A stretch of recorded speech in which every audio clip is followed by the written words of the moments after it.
This is Bob Maloney from MyMMAnews.com, and it is fight week for Art of War Cage Fighting. Art of War 25 coming up July 16th in Newtown, Pennsylvania at the beautiful Newtown Athletic Club.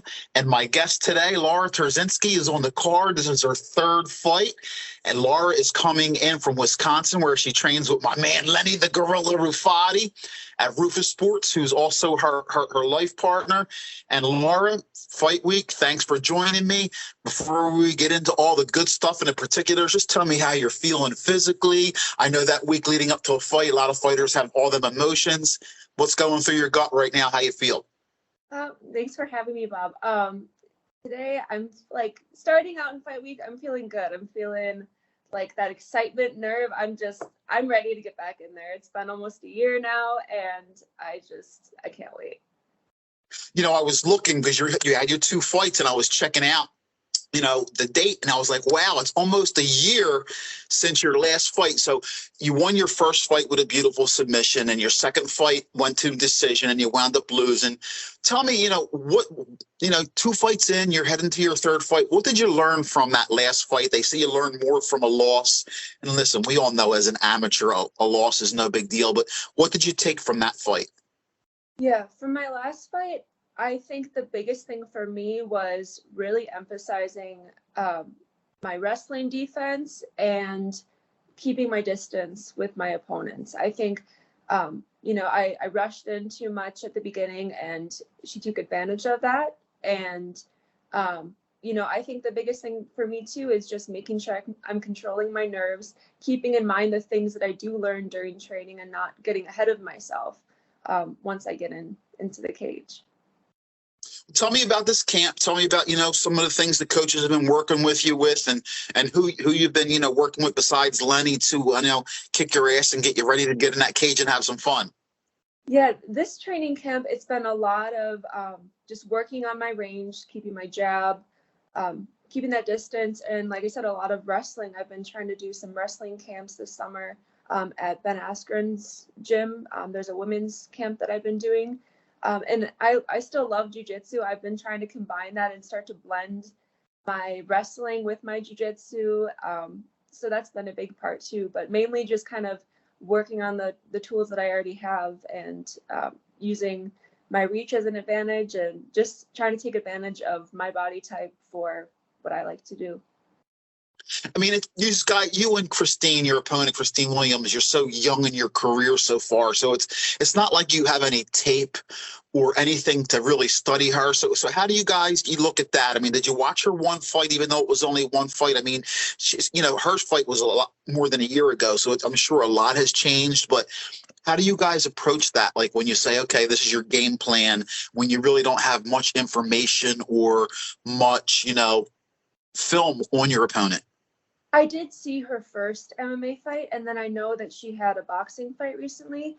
So I just try to keep that in mind with my training.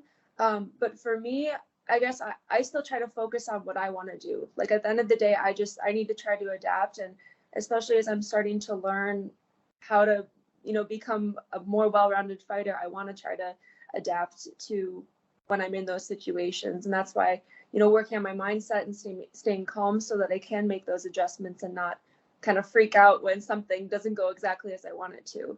So at the end of the day, I have an idea of what she likes to do, but I'm not going to know until I really get in there. So just trying to be adaptive. Well, listen, this fighting, it's a lifestyle for you because, like I said, you live with a guy who's a professional fighter. You're, taking fights. Have you learned to enjoy it? I know before you started training MMA at Rufus Sport, you were kind of training someplace else, but now you're like, been a couple of years, you're full bore. Your life is basically, has become a lifestyle with fighting. You were enjoying it. Talk to me about, sharing that with Lenny and, what you guys do, to, kind of wind down when you're not training, because it seems like you guys are in the gym every day. Yeah, I mean, most of our life is just work and training, which, I'm not complaining. We choose this lifestyle and we love it. And it's a huge part of our life. It's almost, pretty much every day we're doing something related to MMA or in the gym, running, whatever. But we love to travel. We love to go out to eat and just enjoy ourselves. I love to be outside, spend time at the lake. For us in Wisconsin, we have really nice lake weather for the 3 years that we have, or 3 months that we actually have decent weather. So we like to enjoy it outside, do picnics and stuff like that. But it's honestly, it's part of our lifestyle and we love it so much. And even when we're not doing other things, it's still always on our mind. And it's really nice to be able to share that with someone and have someone that, you know, can relate to the lifestyle, and it helps kind of make us better versions of ourselves too in training. Oh, I see Lenny posting all the time. He's running 6, 7, 8 miles. Are you usually with him? And if you are, does that make it, you know, listen, running is one of the things when I talk to a lot of fighters, a lot of them, they don't even run anymore. They do a lot of their cardio, just sparring or other ways. They hate running. Lenny obviously doesn't. Maybe he does, maybe he doesn't, but I see him running a lot. Do you guys do that together? And if you do, does that kind of make it a little more enjoyable? We don't run together usually, actually, because he runs a lot more than I do. I used to run more with him, but our schedules are really completely opposite. So he trains MMA in the morning, I train at nighttime, and then he works at nighttime, I work during the day. So even most of our schedules just are very off from one another. But I still try to run as much as I can. I don't run as much as I used to. Like when I used to box, I used to run a lot more miles. Now I try to just at least get it in once or twice a week. With camp coming up, I've been training and running a lot more than I typically do. But I prefer short bursts versus the 8 miles, the 6 miles. I like the sprints. So I try to do that. You know what? That's what a lot of fighters do. Like you said, that long distance. A lot of guys, I think you know, it's funny talking to people because some people think, you know, if you're not going to be doing it in a cage while you're fighting, it's really not as necessary to do it in trainings. But the sprinting is definitely becoming more and more popular. Laura, now here we go. You're going to be leaving this week. You know, tell me how you feel. Do you think you're going to win? How do you feel? Listen, it's silly to ask people, do you think you're going to win the fight? Of course you think you're going to win the fight. Why would you be doing it? If it was your choice, what do you think? Would you like to test your cardio and go the distance? You want to go in there and knock her out? You want to get another submission? Give me a little preview of your fight versus Christine Williams. I'm prepared for anything. The rounds are shorter than I'm used to. I believe they're 2-minute rounds. So for me, obviously I'd like it short and quick. I know I have knockout power. I would like to test it at some point.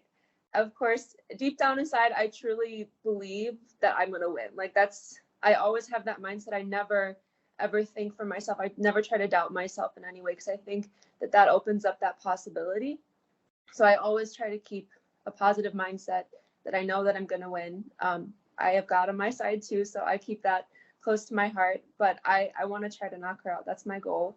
But I don't want to get ahead of myself and, you know, overdo it and try to go for that. I'm leaving myself open to possibilities because for my first fight, I had that mindset and I ended up finishing with the triangle. So I'm open to anything and whatever is there, I'm going to try to go for it. But that's kind of my game plan, is just to see what's there, but go for the big finishes. Listen, I know you have a big year ahead planned the rest of the year, but we're only going to take this one fight at a time. So I want to tell you, you know, best of skills and best of luck with this fight. And, you know, hopefully we'll get on to the next chapter after this one. Before we go, give out some love or some shout outs if you have any thank yous you want to give out. Thank you so much, Bob, for having me on. And I'd like to give a thank you to Lenny, of course, because he is always a huge supporter of mine and helps me with all my training.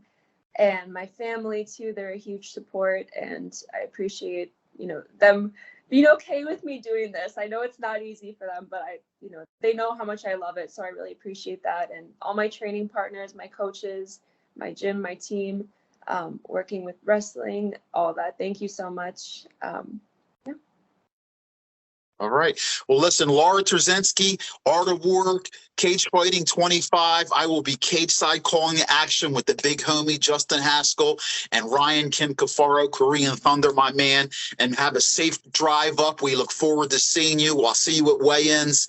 And, you know, give Lenny a big bear hug for me. And like I said, be safe driving, and we will see you soon. Looking forward to seeing you again, Laura. Thank you, Bob. My pleasure.